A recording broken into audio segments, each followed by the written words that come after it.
Good afternoon, everyone, and welcome to our webinar titled Social Media in the Nonprofit Workplace. My name is Tina Mulrooney, and I work here at the Community Sector Council in St. John's, and I am currently working on a project titled Creative HR.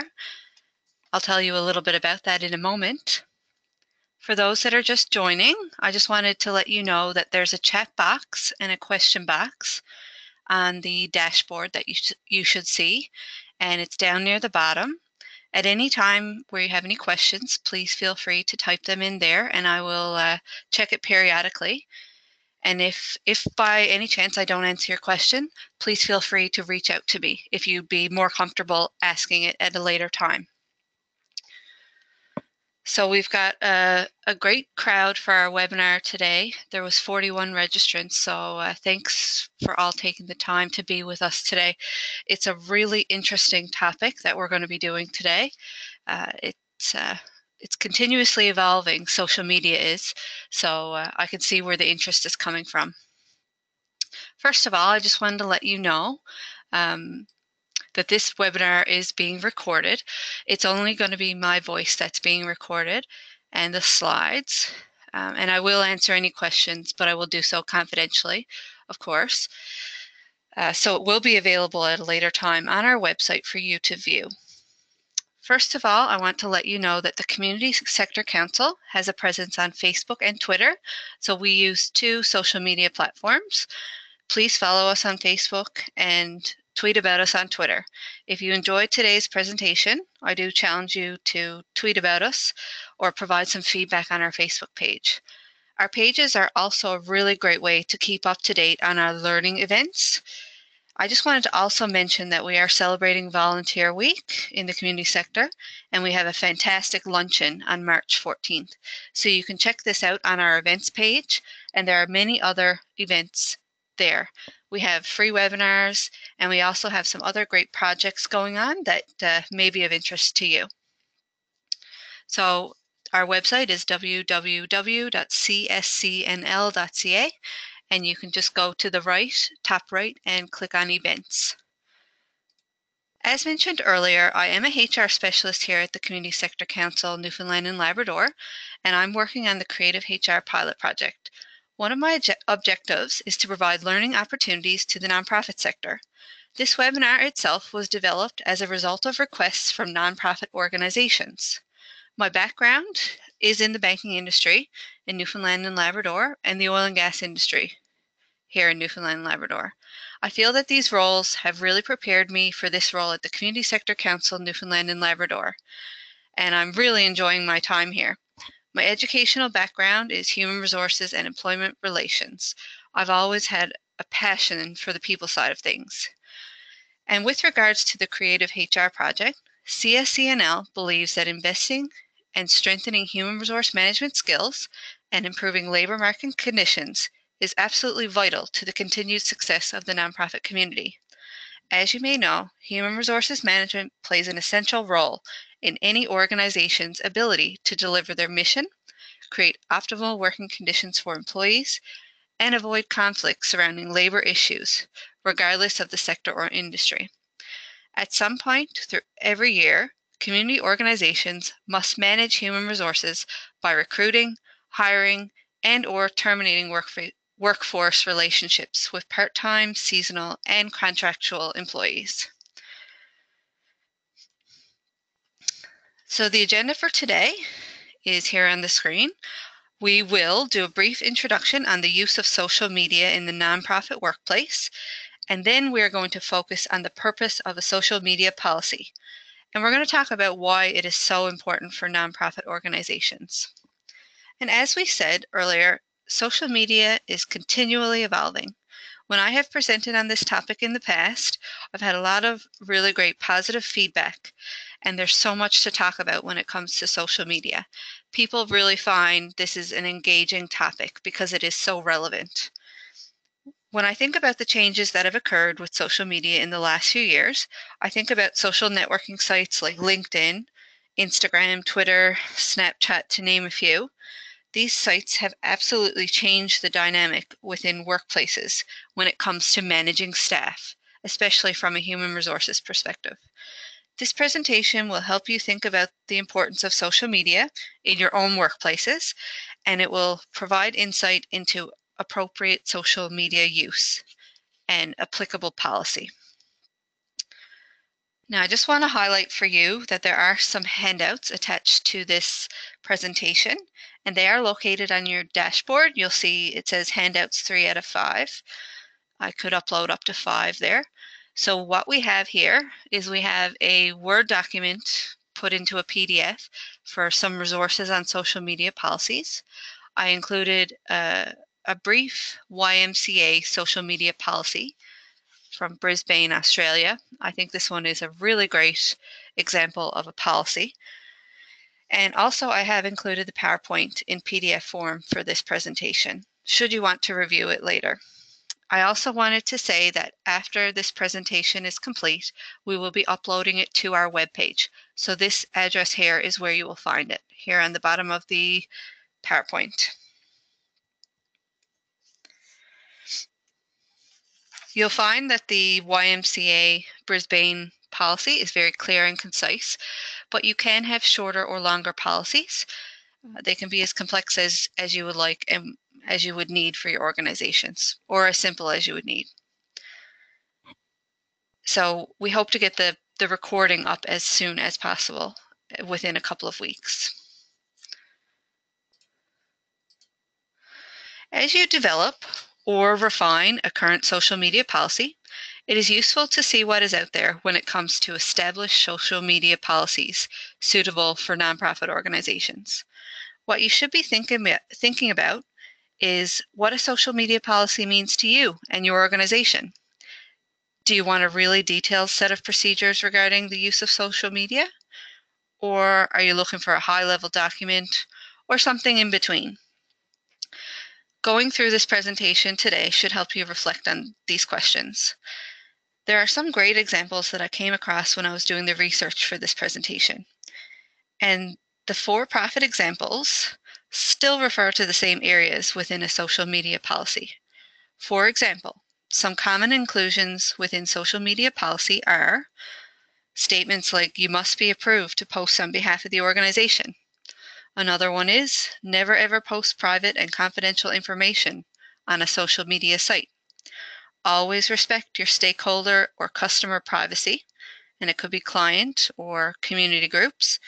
And do not ever post negative information online that could appear threatening, harassing, or discriminatory.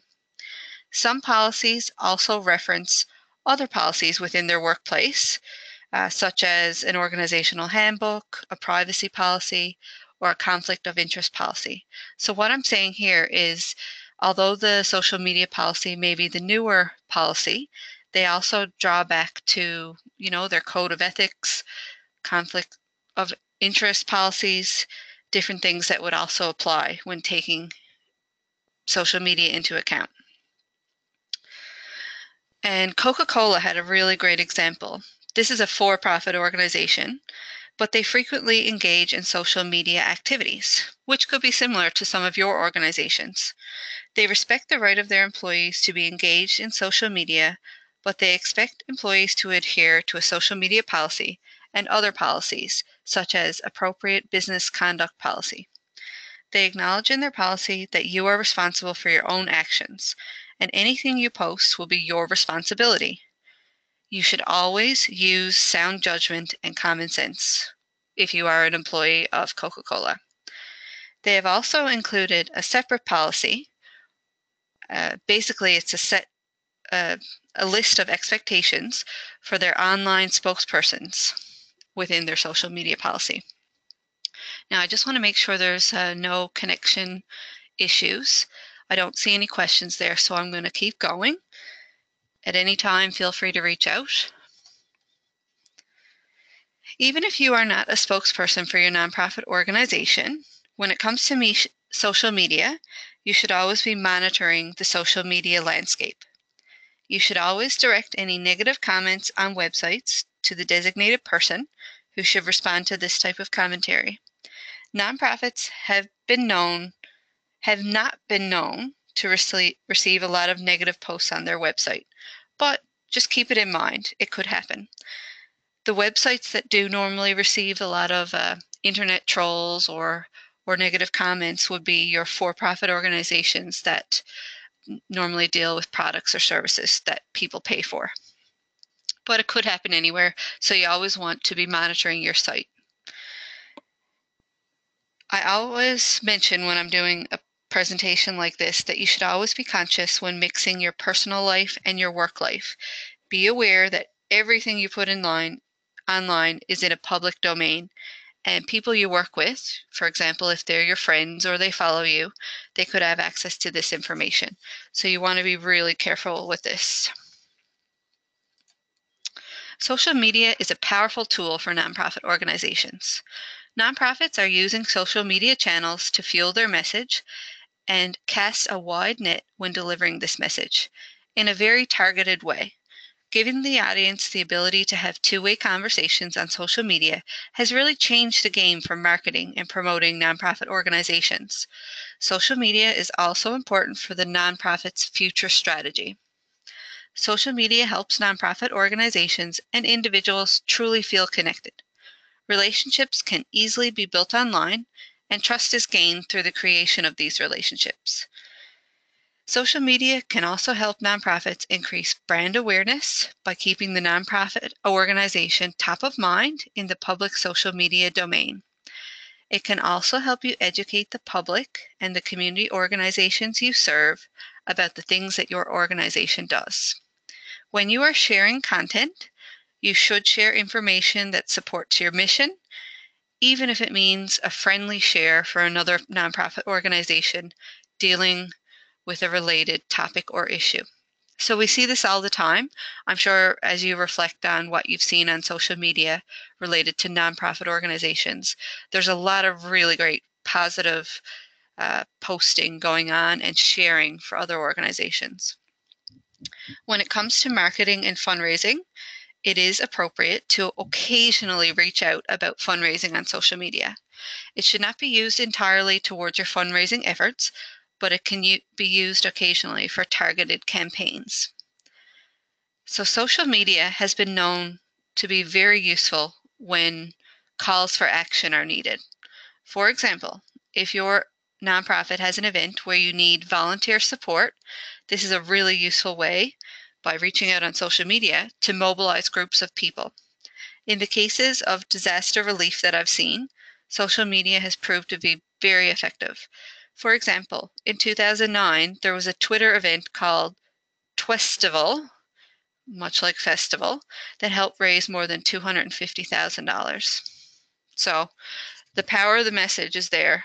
Social media is quite powerful when delivering this message and trying to get support.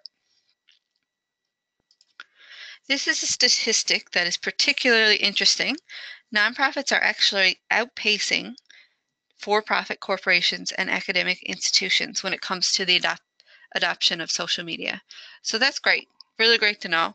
And we've got so much good things to talk about. And it is recommended in the research to always focus on positive things when you're promoting your social media sites for your organization. And the purpose of today's PowerPoint and session is to talk about policy. The only way that you can control social media within the nonprofit workplace is to put a social media policy in place. At any time, you can go back to this policy and make modifications or additions.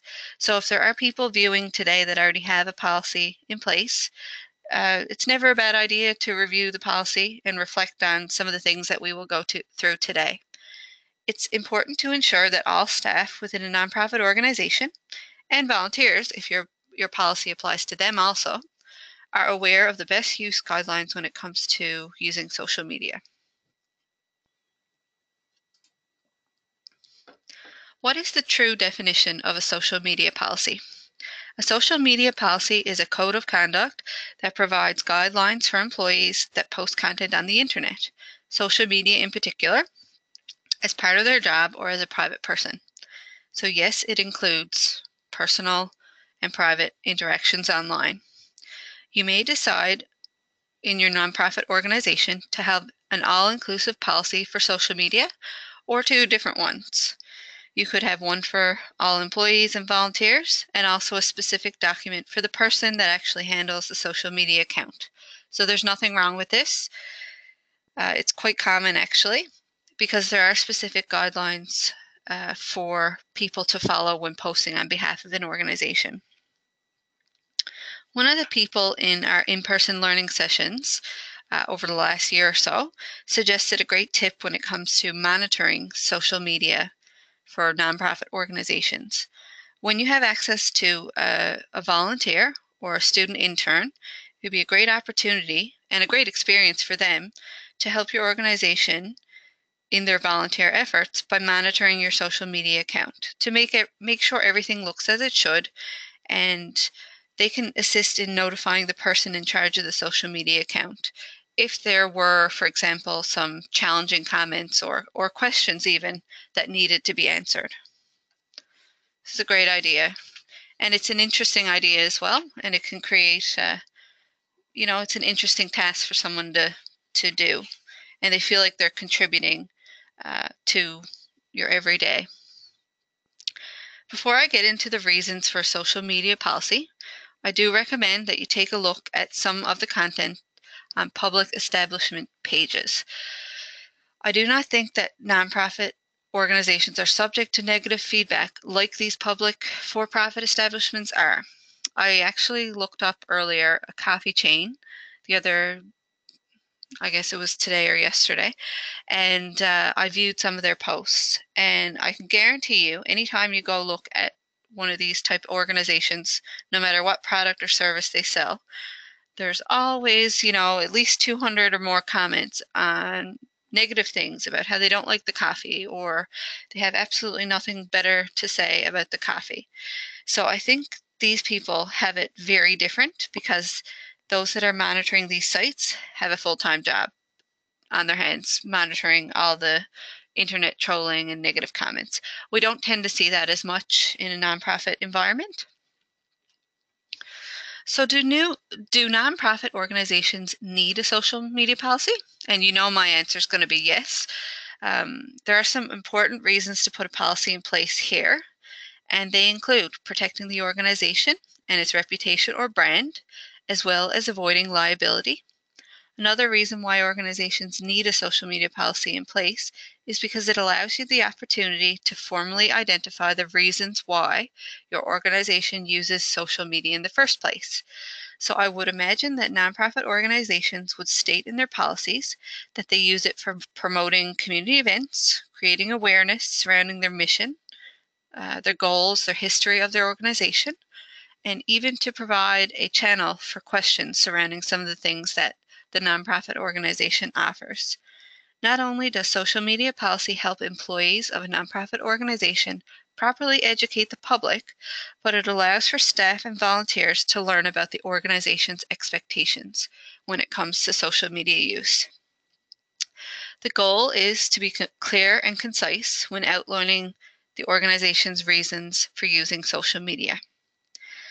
Lastly, much like the example I provided earlier about the for-profit organization Coca-Cola, a policy can help outline the use of social media so that staff and volunteers feel empowered to respectfully and appropriately use the social media sites. Some recommendations for appropriate social media use that can be included in your policy would include: be smart. You're responsible for yourself when posting on social media. Also, be conscious of both your personal and professional online social media presence. Do not take public positions on issues. So, for example, if Tina was home and every night I got on this one website and I ranted and roared about a particular issue, I should be very careful about that, because there could be a lot of people viewing what I'm doing, especially if, it could be related to my employment, which we will get into later. I'll tell you some of the serious consequences for doing things like this. You do not want to engage in public arguments or debates. So I'm sure if you have seen social media before, you've seen a lot of this. There's a lot of negative news daily on social media, and those who communicate on behalf of the organization should fully disclose your affiliation with the organization. Do not respond to negative posts or comments before thinking about it and preparing for it first. And lastly, when in doubt, do not post whatever it is on social media. So if it is something that really gets you going and you really feel passionate about a certain subject, but you don't know how it's going to impact relationships or how people will view the posts that you make, do not post in the first place. Always a good recommendation. When social media is not used in the right way, it can be embarrassing for individuals. This is why it's so important to clarify expectations in a social media policy. As individuals, we want to avoid ruining relationships with coworkers, volunteers, even friends and family as a result of our perceived use of social media. Whether it is our friends or family or coworkers, we do not want them to be looking on us unfavorably based on our online profiles. We want to also avoid one of the more serious repercussions from improper social media use, which is losing employment or being disciplined by an employer. Now, I just wanted to provide here some serious examples of people who have been terminated from their jobs as a result of improper social media use. And this enforces the reasons we're talking about today to have a social media policy. So an anonymous Canada Post clerk with 31 years experience was dismissed because they trashed the management of the organization on Facebook. They made about 30 posts, and they were all mocking statements about supervisors of Canada Post on social media. They even referenced a voodoo doll. So this person, of course, lost their employment for their improper actions on social media. Another example, a grocery chain fired 7 employees because they all posted in a forum, and whether this was public or private, it had 186 members, and they made verbal attacks against customers and staff, which in turn breached the company's code of ethics, another policy that they have in place. The company had to stand up to protect themselves. And no, they didn't just terminate for simply posting on a website, but for the reasons outlined here. I always use the example of serious consequences of improper personal social media use because it is a reality that these personal posts can have an impact on someone's employment. So it seems pretty serious when things like this happen, but it can absolutely happen to anyone. I'm going to actually show you an example there now of something somewhat innocent that cost someone their job. So this person here was the person responsible for managing the social media account. And like we said earlier, sometimes it's better to say nothing at all instead of saying something. This individual was handling the school social media account, and a storm hit with the comments. The individual was simply asked by authority to simply delete the post, make an apology to the student, but shortly after, they were indeed terminated from their employment. So it can be something as simple as this that can cause negative repercussions. So it was a student asking if they could close school tomorrow, and they incorrectly spelled tomorrow.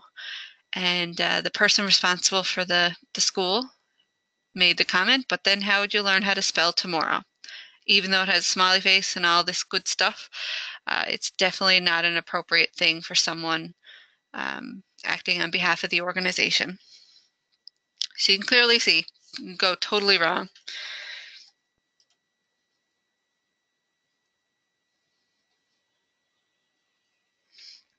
Ultimately, a social media policy can help create awareness about what the nonprofit employer is looking for.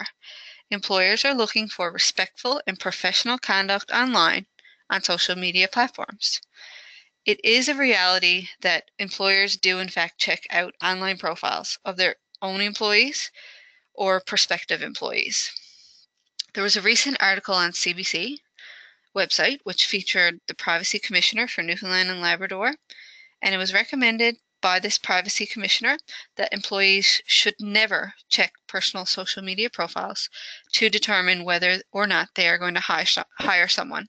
And this might seem a little interesting to everyone on listening in here, because there is an actual statistic that says 70% of organizations check out their employees or prospective employees on social media. The privacy commissioner says, as a rule of thumb, employers should never do this. The reason for this is because it has to do with consent and authorization to do so. So when someone provides an employment application or a resume, they're giving you the permission to view it and see their education, their skills, other relevant information. But in this case, when you view someone on social media, the person has not expressly provided their consent for the prospective employer to view their Facebook profile or any other profile. And this is where the privacy commissioner draws the line. Employers, whether they seek out online profiles or not, do not want to see anything negative or embarrassing relating to a person. When someone puts an online profile up and they identify where they work, it could be perceived that the things they do online are reflective of their employers. So it's not recommended to do that. Employers want to see creativity online. So they want to see positive expressions of personality, hobbies, hiking, different creative things, painting, sewing, could be anything like that. Once someone is hired, you may want to address in your social media policy whether or not employees need to make it clear on their online profiles that their views are their own. So we do see a lot of this, and it's a good stance to have so that you can protect your organization. I want to address social media and client interactions, as I know that some of the nonprofits watching here today deal with the public and or clients, whether that be the parents of children, the general public, different groups, or other nonprofit groups. Social media is truly changing the relationships that employees have with their clients.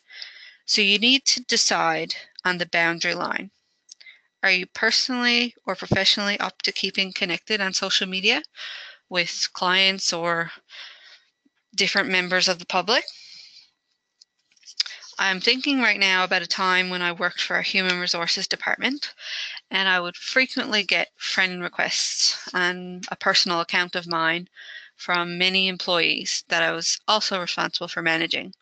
So dealing with a lot of confidential information, and these employees were nothing short of fantastic people, but personally I decided to have a boundary between my personal and professional life. So people want to be your friend. Quite often that's a compliment that they're trying to add you on a social media network site, but it may not necessarily be professional. So I'm thinking about nonprofits that might deal with vulnerable groups or children or parents, and it might not be professional to have a relationship on a personal social media page with these people. So I had prepared a script in my head about what I would say if I was ever questioned about it. And believe it or not, one day I was asked, Tina, why won't you add me on Facebook? So I respectfully said that I do not interact with anyone at work on Facebook, and it's a personal decision of mine. So you may decide to do the same, but it's up to you to decide the boundary.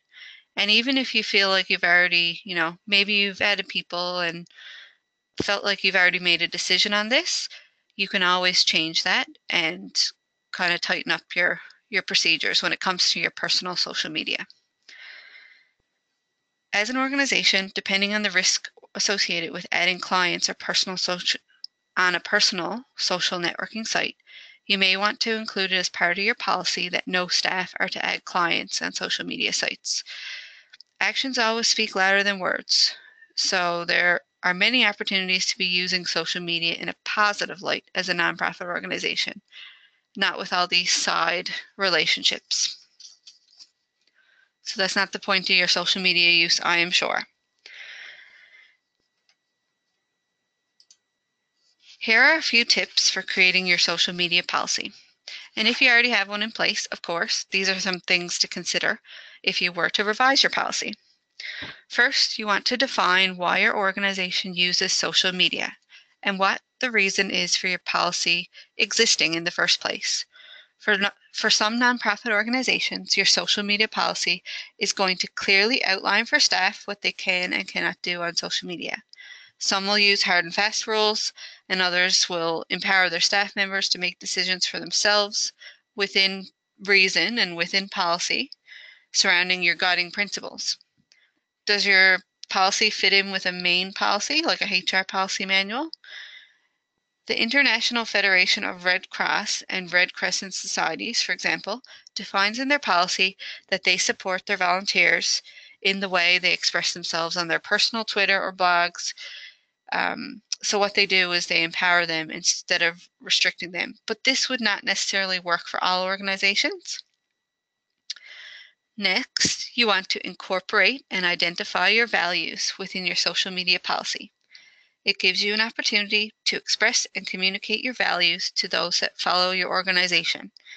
So it's basically an extension of your in-person interactions.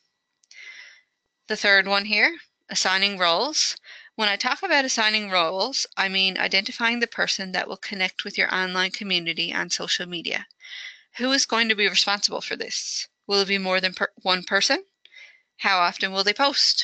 What types of things will they post? These are all things that can be clearly outlined in your policy. It is a good idea to create and share content that fits with your organizational goals.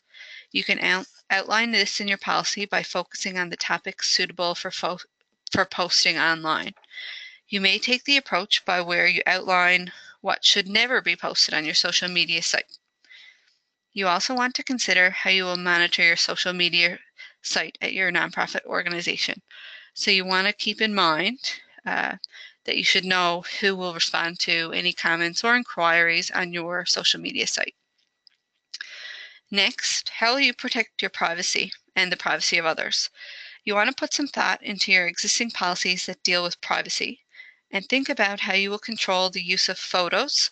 For example, children associated with your nonprofit or different groups, or even the names of individuals that use your services.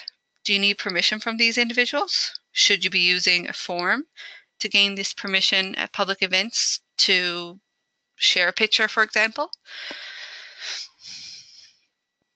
Provide information to those working or volunteering with your nonprofit organization surrounding the copyright of the content you create and how to properly share content from others.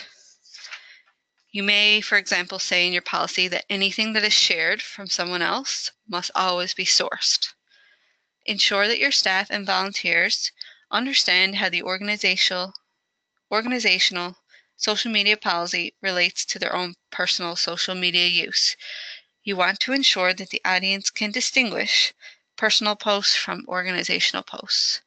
Will you allow only mission-related posts, or will your staff share life events like wishing staff members a birthday wish or congratulating someone on their wedding? You have to decide all these things.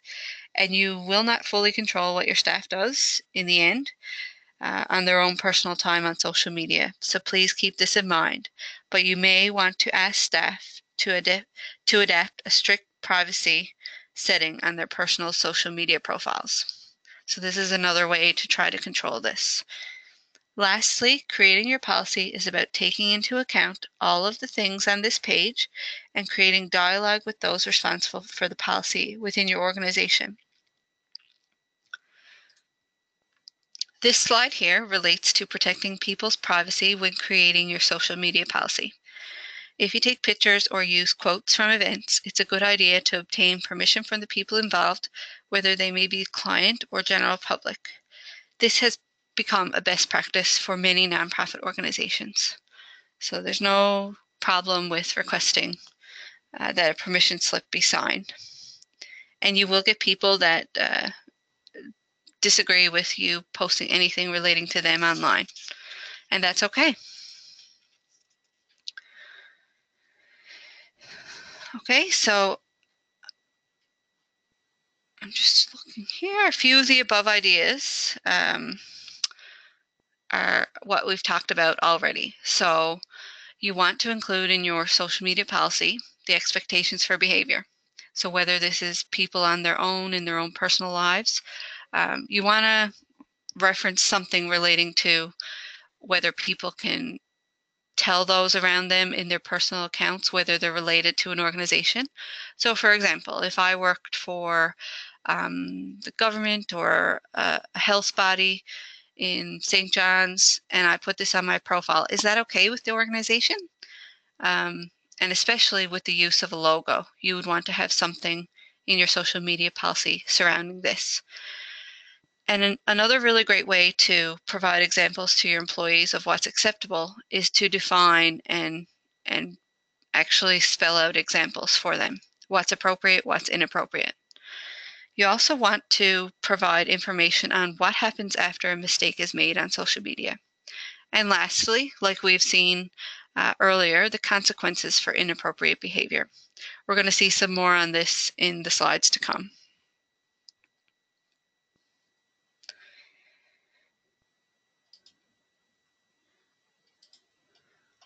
All right, so these are some other considerations. Oh, excuse me for that. So these are a number of considerations that you're going to want to make when considering your social media policy. What tone will you use when you're writing the policy? Will it be an easygoing policy or will it be a strict policy? Will it be empowering? Will it be short and sweet or detailed and all-encompassing of other policies? Who will create the policy? So will it be managers from each department?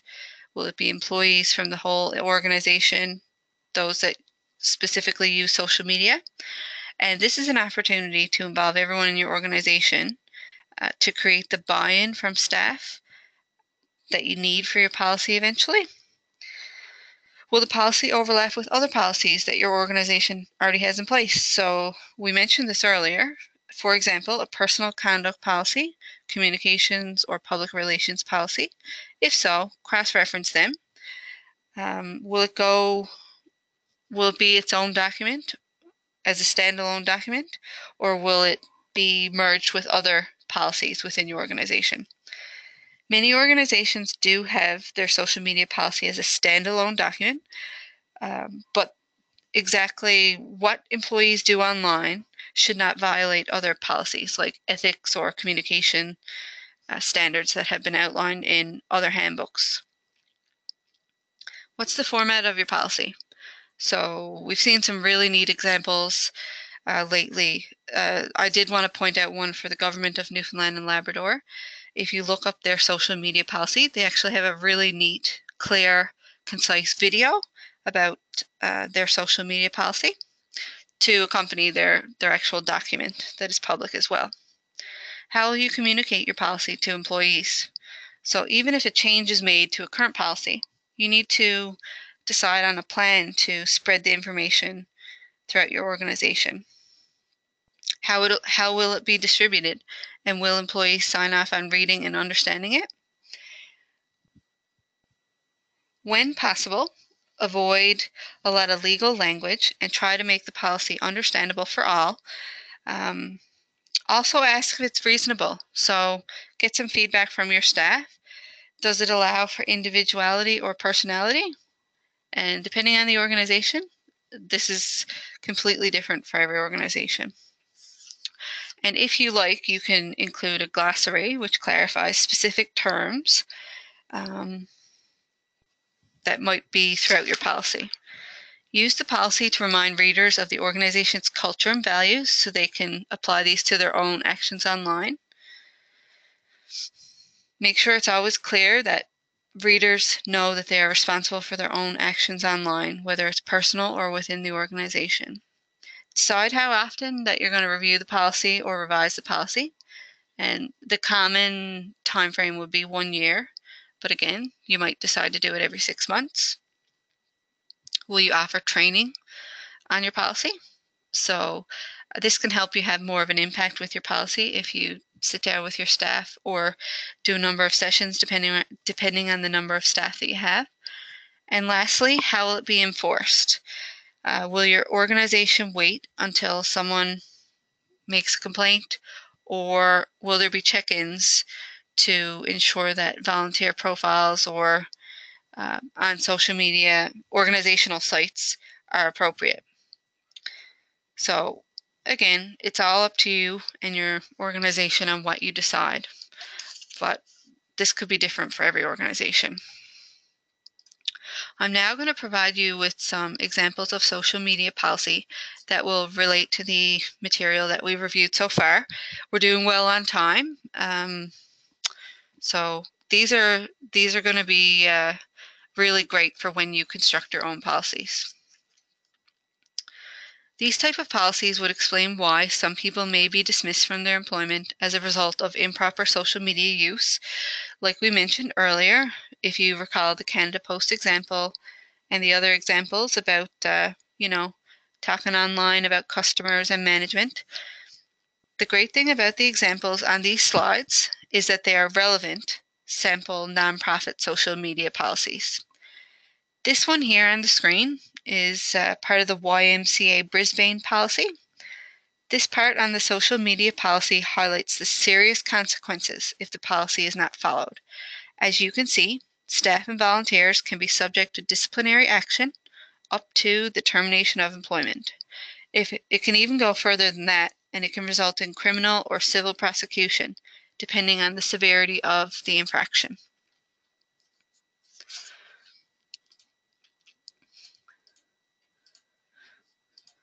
Oh, sorry about that.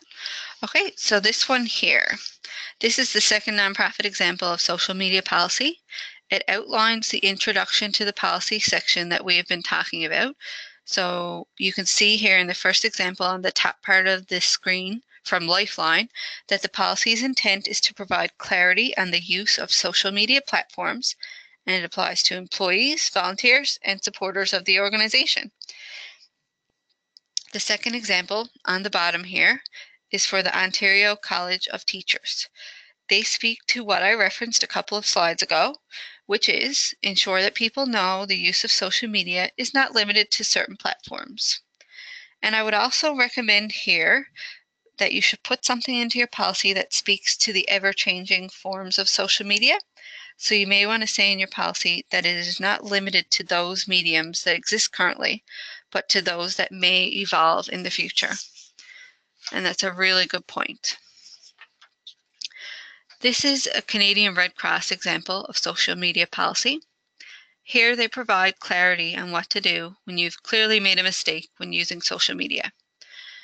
The organization encourages you to contact the Director of Public Affairs to discuss and resolve the issue.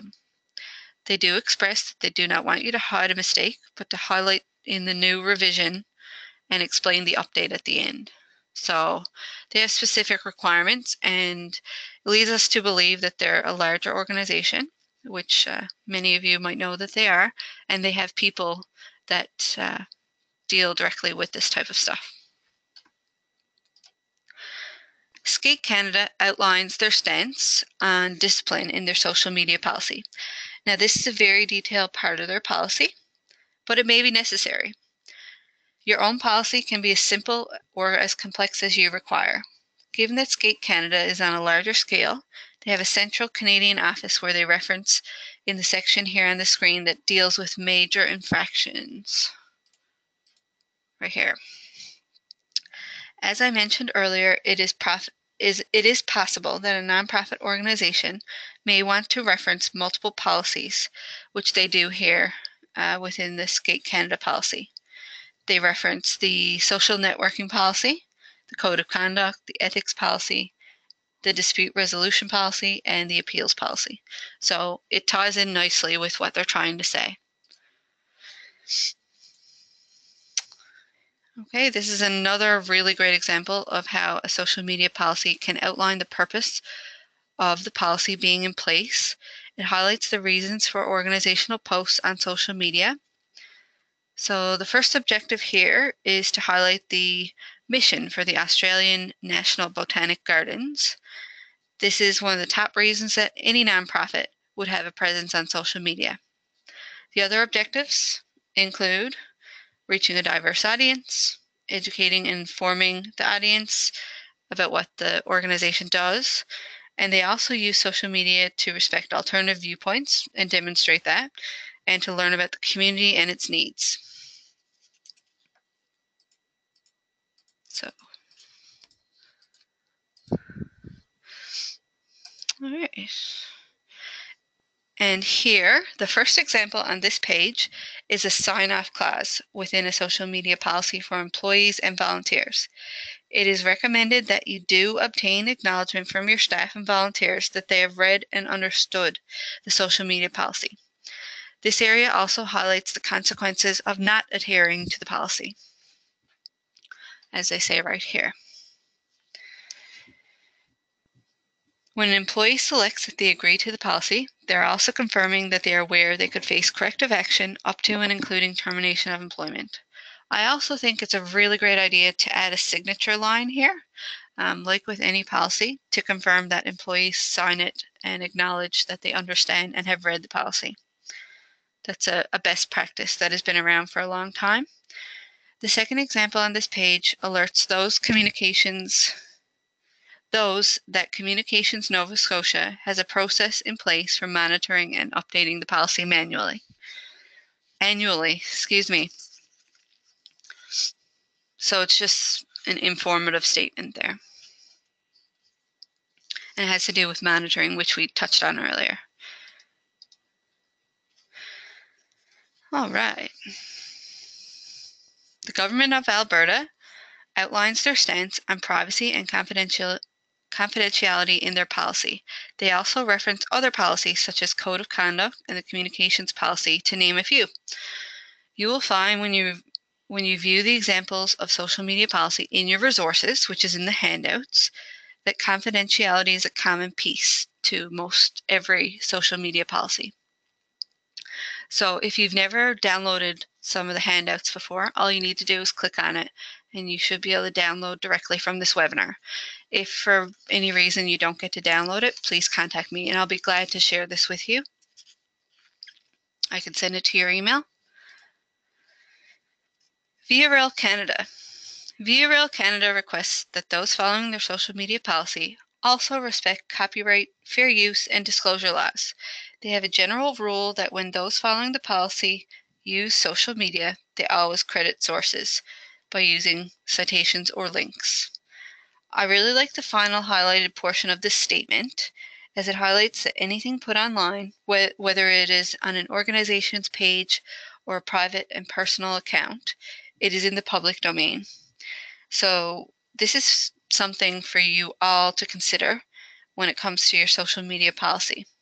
It should be common sense, of course, but restating this in your policy for staff to view is a great idea. Always a good reminder. All Facebook messages, everything online can be screenshot and in the public domain and accessible. The Mayo Clinic has another really great example. Mayo Clinic is clear with their employees that they must clearly indicate on their personal social profiles that they are speaking for themselves and that their opinions are their own. So we did touch on this a little earlier. If you do in fact identify that you are an employee with Mayo Clinic, you should always ensure that you're consistently following Mayo Clinic's high standards of professional conduct, unless it is approved by the Center of Social Media. In their case, your social media name should not include the Mayo Clinic's name or logo. So most organizations have policies in place for the use of logos. In this case, they have a large support system.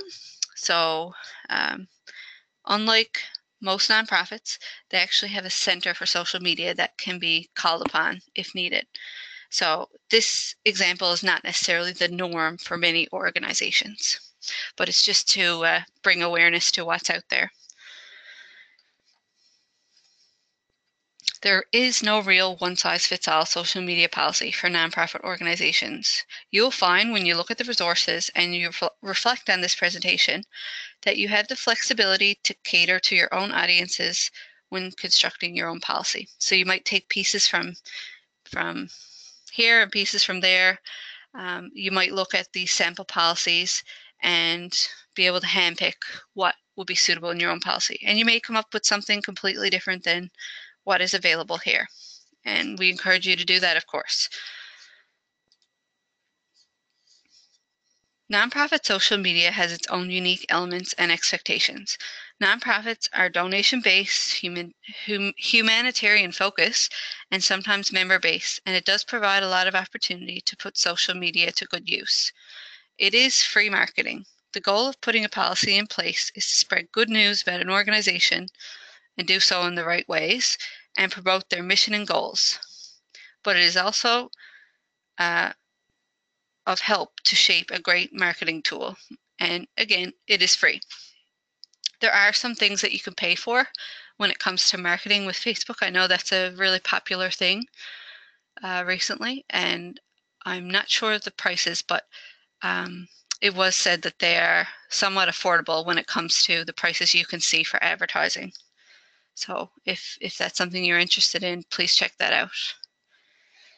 Now, a note on some of the best practices when using social media as a nonprofit organization. If you're going to use social media as an organization, it is recommended in the research that you target a specific audience with your post.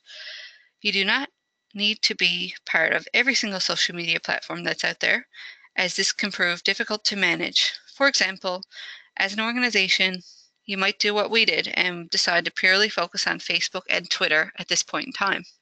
And you might diversify later, but that would be a great place to start. And you might even just choose one of those platforms at first if you don't already have a presence on social media.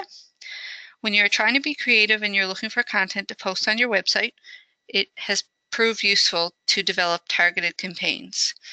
I've had a discussion with one of my coworkers earlier who's responsible for posting on social media, Facebook account, and this person said that the interaction with followers has been an extremely positive experience, and we have never encountered any negative comments on our page. So this was great news for me to hear, as like we mentioned earlier about some for-profit organizations that provide services or products. I don't think we would see all the negativity on a nonprofit page like we would on a page that deals with the public and products or services that people pay for. So on our social media, the conversation tends to surround the events that we market, learning sessions, great opportunities, volunteering. Volunteering shapes lives. We have a great campaign with that, and the different things that we promote. So it could be luncheons like the one I mentioned earlier coming up on March 14th. So it's always recommended that if anyone makes inquiries to your Facebook page or your Twitter page, that you get back to them and post ever so often so that your viewers are engaged.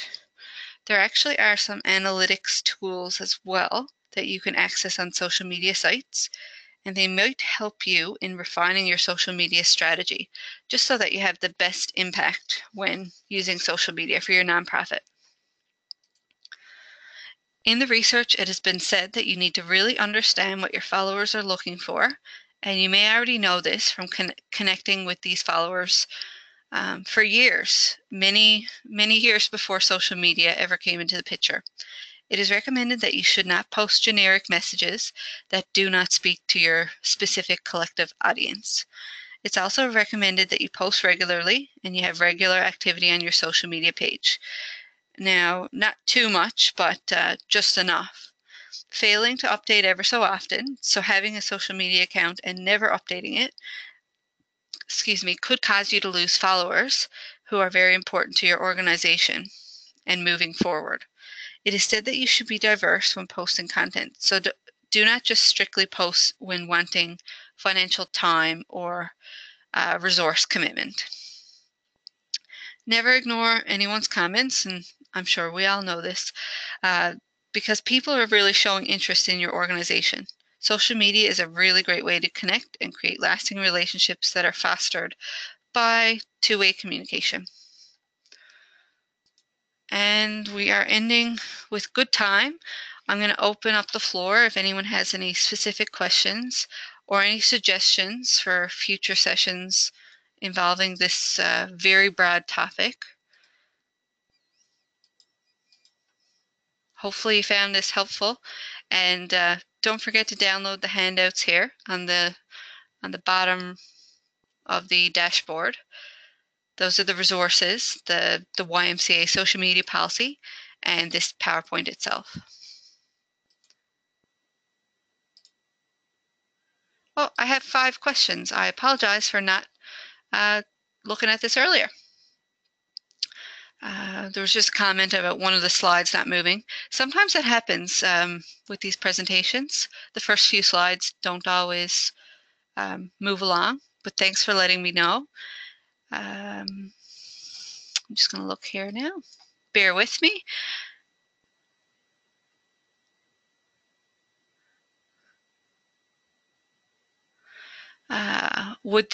Okay, so the social media policy, would this include using a hat symbol and initials to show which employee posted? This makes people accountable. That's a great idea. So if you have multiple users posting on your social media site, it would be a great idea to identify those that post. I can think of an example of this, and it will be the radio stations here in the city. Sometimes they have some really great content, contests, different things, but they personalize it and keep their staff accountable by putting their name or initials there.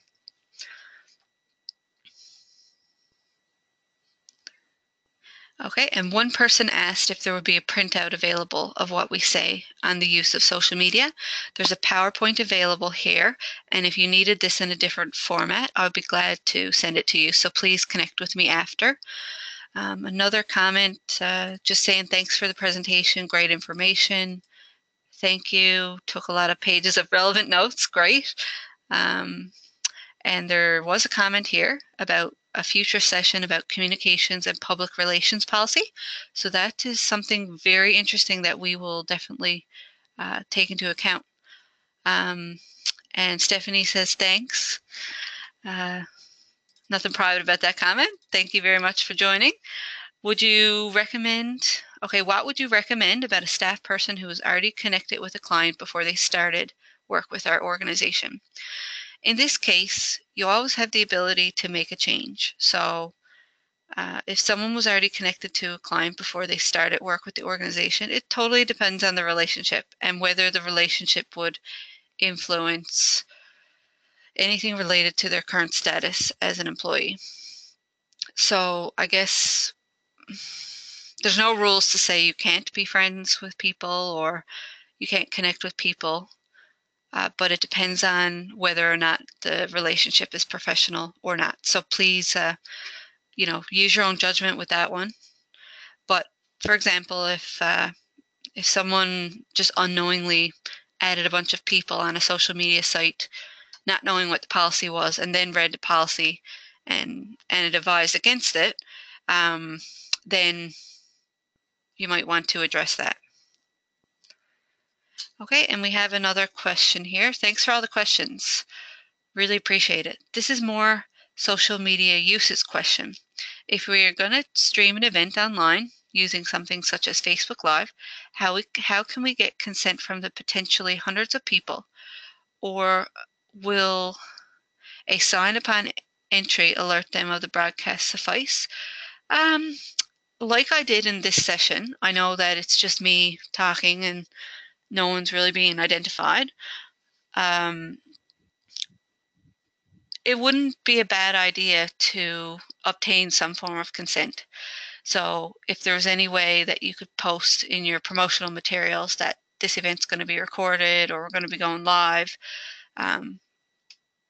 please don't participate if you don't consent, or if you do not want to be part of the video, please do not. I don't know. That's a tough one. I would have to look into that further, and what I can do is get back to you as soon as possible on some of the recommendations and best practices surrounding this. But it's a really good question, because if you have hundreds of people that are going to be on an online event, sometimes it's at their own risk, and if they're going to be commenting on an event, then they should know that their name's going to show up there, if that's what you're talking about. So I will look into that and be sure to get back to you directly. Thanks for your comment and question. All right, another thanks. Thank you very much. There are no other questions that I can see there now, but if you think of one later and or if you think of some useful topics that you'd like to see with the CSC, please give us your feedback. And perfect timing, it's 3 o'clock, so I'm going to end the webinar now. If you didn't get a chance to get the resources, please reach out any other time. Have a wonderful day. Thank you.